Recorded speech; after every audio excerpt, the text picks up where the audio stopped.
Build my home on hollow ground. Too proud to grow from my roots. Hi, this is Craig Smith with a new podcast about artificial intelligence. I'll be talking to Jack Clark, author of the popular Import AI newsletter, about what he's learned during the previous week and why it's significant. Jack is a veteran of the British technology journal The Register and of Bloomberg News. He now works on policy and communications for OpenAI, the nonprofit artificial intelligence research company founded by Elon Musk. So think of this podcast as a review of what's happening in the world of AI, curated by one of its keenest observers. Find a bridge between you. Cross it to find your synthetic light. The first thing I thought we'd talk about is this guy who wants to use reinforcement learning to trade cryptocurrencies. One question I had is why there hasn't been more research published in this area. I know academics sort of look down on applying AI to trading, but all the big hedge funds are chasing AI engineers these days. With all of the data available on the financial markets, you'd think it'd be fertile ground for researchers. I mean, hedge funds for many years have hired physicists, they've hired AI engineers, they have hired basically quantitative people, statisticians and others. They have been modeling this stuff. It's just that by nature, any information you provide back to the public realm puts you at a disadvantage. I mean, let's think about, hedge funds like Renaissance are basically the epitome of these aka quantitative trading strategy shops. The difference with this and what interested me about it is that Bitcoin, Ripple, these other large cryptocurrencies are early enough in their cycle that we can start to model these markets. We have lots of data about them, but they aren't so large as markets that they have these giant, crypto algorithmic sharks in them that are trying to sort of destroy everyone that trades in them. So it actually seems like a reasonable research platform. Whereas today, if you don't know much about the financial markets and you try to build an algorithmic trading bot that works over them, you'll most likely be killed almost instantly, and so you can't learn much. Whereas crypto presents a kind of new burgeoning market where we can see maybe more of a DIY culture about the sort of financial bot research, which excites me and I think could be quite a big thing for broadening the knowledge about it. Yeah. I thought that people should band together a bunch of AI engineers and create an AI hedge fund and use the proceeds of that to fund further research. I mean, that's kind of what Renaissance does, right? But the research they're funding is just then fed back into their own hedge fund. In any case, yeah, I thought that was interesting that this guy, Denny Britz, is talking about it. I hadn't seen many papers about it. I hadn't seen anything referencing cryptocurrencies. Maybe I'm just not reading the right things, but it was the first thing I saw also. I think you're reading the right things, and I think that just not much is happening yet because we're early in that market. But I'm excited to see what happens when you have a bunch of hobbyist AI researchers turn their attention towards something with a huge amount of information and a huge amount of dynamicism, like a financial market, and get to work. I think that could lead to some really fun things. Fun and presumably lucrative. You also talk in your newsletter about neural architecture search, which allows researchers to quickly find the best architecture for their needs. There seems to be a lot of focus right now on using AI to automate a lot of tasks in designing AI systems, and that speeds up the process. As that continues, it just seems that it would feed on itself, and more of the writing of AI systems would be done by AI systems, and researchers will focus more and more on fresh implementations or theory. Yeah, I think that's something that most people don't really realize yet is that the last 5 years of AI has been dominated by data. You always hear about how important data is, and that's true. If I'm doing an application today, I need data. If I'm doing a specific proprietary sort of vertical AI business, I probably need some kind of proprietary data. But what techniques like neural architecture search tell us is that the person with the largest computer can probably figure out the most efficient AI algorithm to do something with data.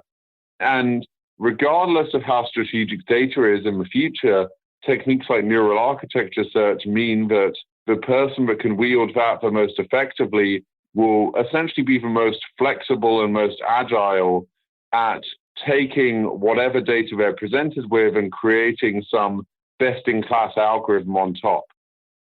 So I think that not only is the technique interesting in the sense it uses things like reinforcement learning to get AI to learn how to build better AI, but from an economic standpoint, it's quite indicative of the sorts of economies of scale benefits you're going to get as an AI developer in the future and what it means for the larger competitive market around it. They can design state-of-the-art systems using less than a day's computation on a single GPU, which represents 1,000-time reduction in computational costs. So when you're talking about scale, you mean if you can do this on a single GPU and there are people with access to hundreds of GPUs, that's where the scale comes in. Is that what you mean? Yes. What it means is that previously, if I was Google or Facebook or Microsoft, I would have a few hundred GPUs lying around and I could ask them to try and figure out AI systems for me. And now, if I have one GPU lying around, then it'll allow me to do the same thing, except if I'm Google, I can now use my hundreds of GPUs to be hundreds of times more efficient than I was previously and sort of widen the gap further. So though it's made it much more efficient for the individual developer, it has some pretty significant advantages built in for the large-scale operators. And along the same line, this Facebook tensor comprehensions that allows people to write in mathematical notation and it will in effect translate that into implementations. There seems to be this trend of automating a lot of these steps, or at least streamlining a lot of these steps to allow a lot of it to be taken care of by AI systems and leave the researchers more time to research. Am I reading that right? You are, and it's a lot like the shoes that you and I wear on our feet, right? Where if you ever go to a bespoke shoemaker, they will make you probably the best shoe of your life. And that's still the case in AI. If you go to a person, they'll be able to make the best possible system today. But if you go to a factory, in the same way that if you go to a factory for making shoes, and you give them your parameters, which in your or my case will be our foot size and some other details, and in an AI case will be the type of problem, the type of system you're running it on, and via Facebook's tensor comprehensions, some more specific details about the characteristics of this problem you're trying to solve, they will automate the solution to it. And the really significant thing about that is that we have a relatively small number of people who are capable of doing smart stuff in AI, but we have a really, really, really large amount of computers available to us. And this, again, suggests to me that we're going to enter this era of the compute monopoly, where though these organizations are making these techniques available, Facebook tells us about this, Google tells us about neural architecture search. If you don't have the underlying infrastructure, you're going to struggle to implement this and struggle to sort of develop it. One point I need to make sure I'm being clear about with Facebook is that they are releasing this general automated algorithm tool. And I think that's great. If you're an individual developer, this means you don't need to design the really, really fine-grained stuff that maximizes your performance in an industrialized way. But I think it is indicative of how, just as in the Industrial Revolution, the large compute companies of this era are automating themselves and are experimenting with new ways of arranging their workloads, except that rather than with people and people being automated, it's now automating discrete software programs into larger automated end-to-end systems. And that to me is very new and very significant. Yeah. What struck me about this in particular was moving from a two-step process where you have a researcher who writes something out in mathematical notation and then gives it to an engineer who codes it for GPUs and CPUs. You have the ability for a researcher to write in mathematical notation and have that automatically coded and implemented for a GPU or a CPU.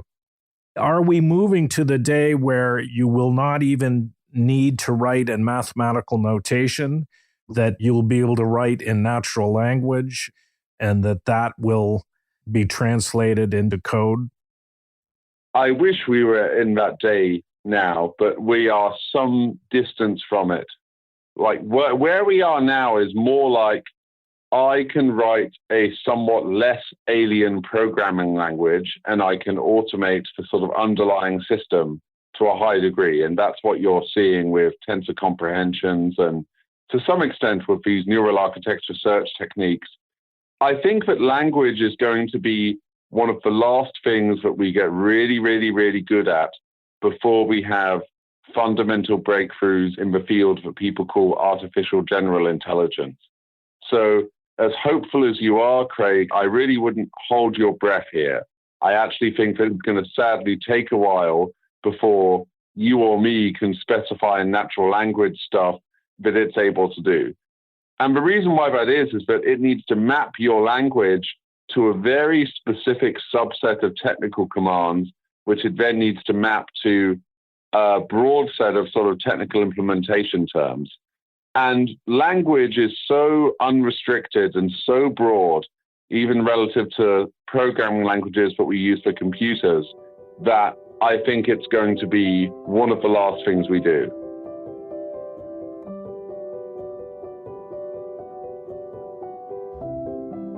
We've spoken before about the rise of evolution strategies as an alternative to reinforcement learning.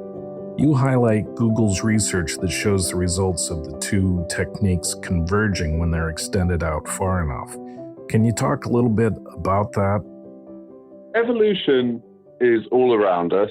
Evolution definitely works in the sense that you and I are talking to each other via a technology that we invented and we both evolved from slugs.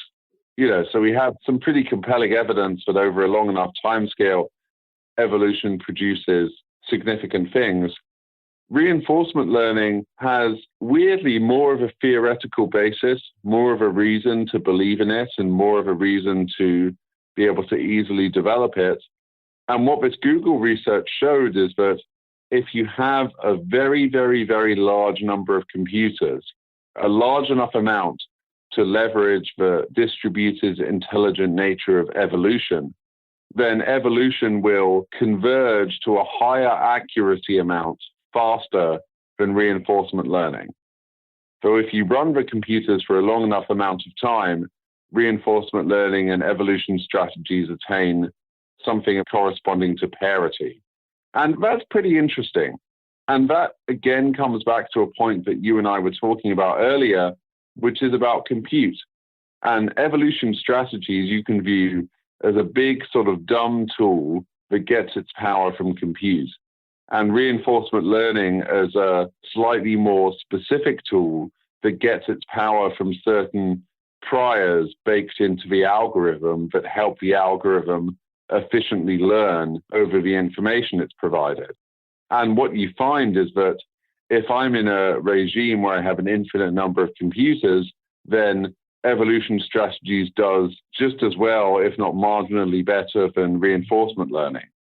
Now, that doesn't mean that reinforcement learning researchers are about to become unemployed, but it does mean that they're going to need to think quite carefully about how they can sort of surpass this and in what regimes you need to have the sort of priors that an RL algorithm has, whereas in other regimes, they may be so economically valuable or so critical that you're just happy to throw a shitload of computers at them and run evolution over them instead.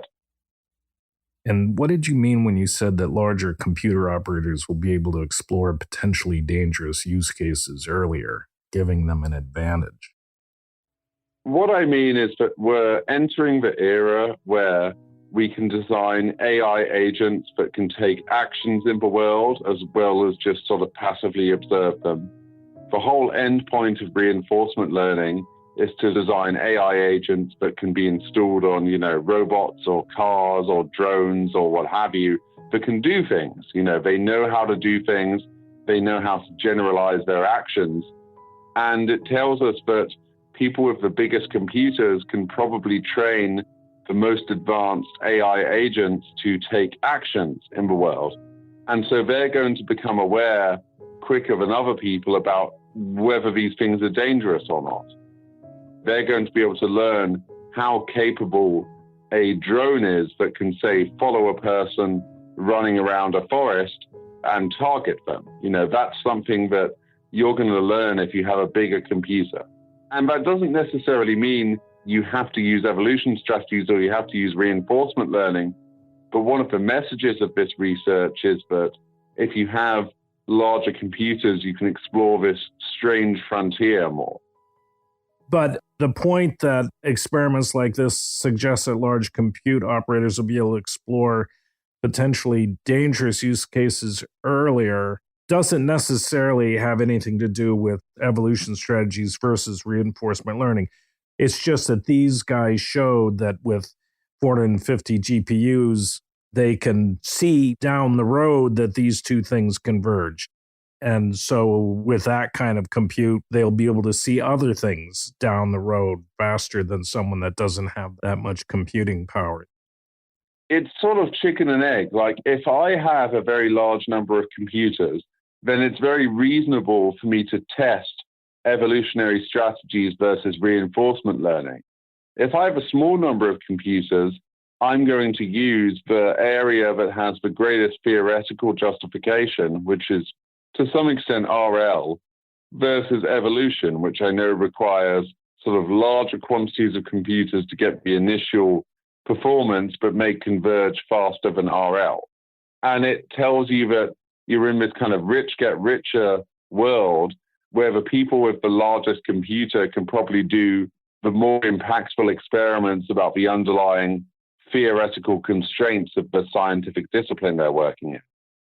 Yeah, I thought it was interesting what you said about AI research diverging into low compute and high compute domains. People who can run these massive experiments, and then there are others that are stuck with less computing power who can still do things with reinforcement learning, for example, but can't project as far forward because they don't have the computing power. It's that, and it's also a way to explore fundamental rules that are completely non-obvious until you break them. And a really good example is, until you break the sound barrier, it's not obvious what the sound barrier is. But when you break it, it's very obvious because there's a giant sound and there's a visual appearance. And we know that in most things in the world, there are scaling laws and there are what's called phase changes, right? Where you go through a transition in the system. And these transitions are usually a consequence of some kind of energy that you're inputting into the system. And so all this tells us is that the larger my computer, the higher my chance of finding these phase change boundaries, which will usually tell me about, or at least provide helpful pointers to understanding the underlying sort of theoretical construct from which I'm deriving information. Because if I know the kinks in it or the transition points, it's easier for me to work out the underlying theory that justifies it all.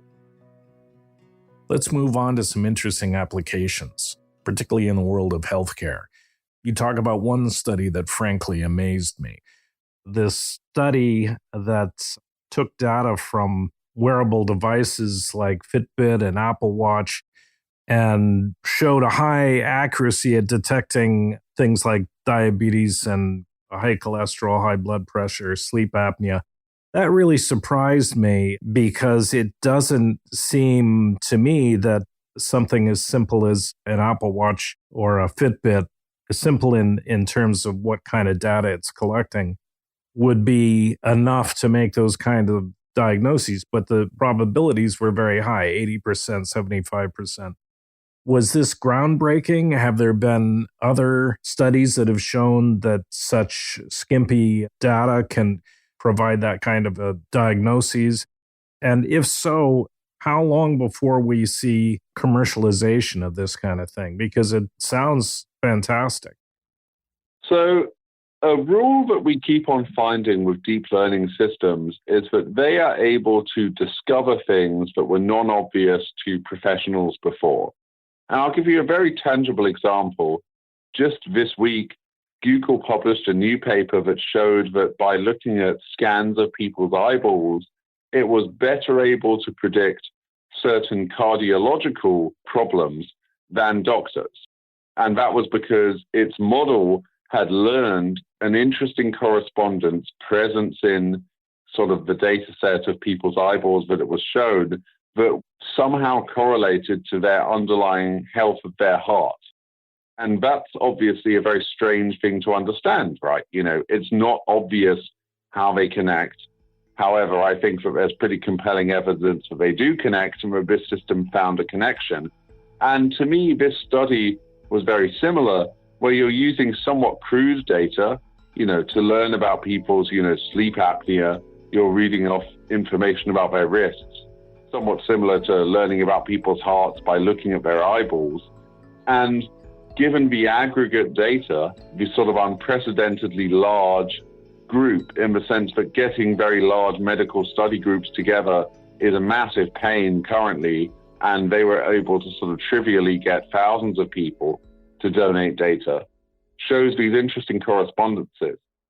So I think it is significant, and it tells us about a new sort of scientific medicine practice that's going to emerge as a consequence of this convergence of AI and big data and deep learning. Now, how soon till it gets productized? I am an Englishman living in America, and I don't understand your healthcare system. I don't understand any aspect of how it works, and I don't see great incentives for it to save my life cheaply. So I don't know how quickly it gets productized. I wish it was quick. It's not obvious to me how that happens quickly, because the meta system that it's happening within doesn't seem to necessarily have the right incentives to make me live longer. Yeah, that's interesting. This sounds so promising. There have been so many of these health-related AI papers, and a lot of them have been implemented in, you know, computer vision scanning for malignant lesions and things like that. But this one had the possibility, because of the simplicity or crudeness of the data that it's collecting and the widespread these wearable devices are, it seems that it really has the possibility of revolutionizing the diagnosis of certain kinds of illnesses. I mean, things like high cholesterol and diabetes. The crudeness of the data that that's working off of, or as you said, looking at the eyeballs and detecting heart trouble. You know, the Chinese traditional medicine, there are two principal ways that a doctor diagnoses a patient. One is measuring its pulse, which is analogous to a Fitbit, and the other is looking at the patient's tongue. And I love this other paper that you highlighted about scientists mapping herbal prescriptions to tongue images, that they had 10,000 pictures of tongues, and they mapped it to the herbal prescriptions that had been given to those patients. I mean, it sounds funny, but just with the eyeball thing, the presumption is that in Chinese traditional medicine, there's something to this tongue diagnosis. With AI and with enough data, you can start seeing whether there are correlations. In this case, what bothered me was that they're correlating the tongues to different herbal prescriptions, not to different illnesses. So just because certain colorations or textures of the tongue tend to get the same herbal prescription doesn't necessarily mean that there's an underlying pathology there that is being accurately diagnosed. Correct. I wouldn't take a prescription that this system gave me at all. I'd run in the opposite direction. However, the fact that you have scientists who are mostly specialists in sort of medicine looking at using these systems for better diagnosis, the main point to me is that these things have reached such an obvious point of not only utility, but usability. But you're bringing in really, really fringe stuff at an increasing rate. That to me is the interesting thing. Like their methodology may be somewhat bogus. I suspect that it is, but their ability to access large amounts of data is quite good. And their intuition, which is we should sort of gather this data and see if we can learn sort of mappings that we can then falsify, is also good. And it suggests to me that a lot of medicine that has less of a, say, scientific basis in at least the Western scientific medical tradition, we may see weird deep learning systems emerge that show correlations that run counter to the beliefs of the scientific establishment. And that to me is why papers like this are interesting, because I see them as the first signs of people starting to experiment with this. And the reason why they're able to experiment with these sorts of technologies is that they've become available enough and simple enough to use that you can use them in these domains that are sort of somewhat non-standard. Yeah. This stuff is moving so quickly that it feels literally months, certainly not many years away before you take a picture of your tongue or you send your Fitbit feed or you take a picture of the boil on your leg and get back a diagnosis very quickly. I mean, bring it on, you know. I am so ready for that moment, aren't you? Yeah, absolutely. Given healthcare costs in the United States. Well, that's it for this week's podcast. Thanks again, Jack, for making the time. For those of you who want to go into greater depth about the things we talked about today, you can find a transcript of this show in the program notes, along with a link to Jack's newsletter. I encourage you to subscribe. Let us know whether you find the podcast interesting or useful, and whether you have any suggestions about how we can improve. The singularity may not be near, but AI is about to change your world. Pay attention. No, I can't get close till I buy my time.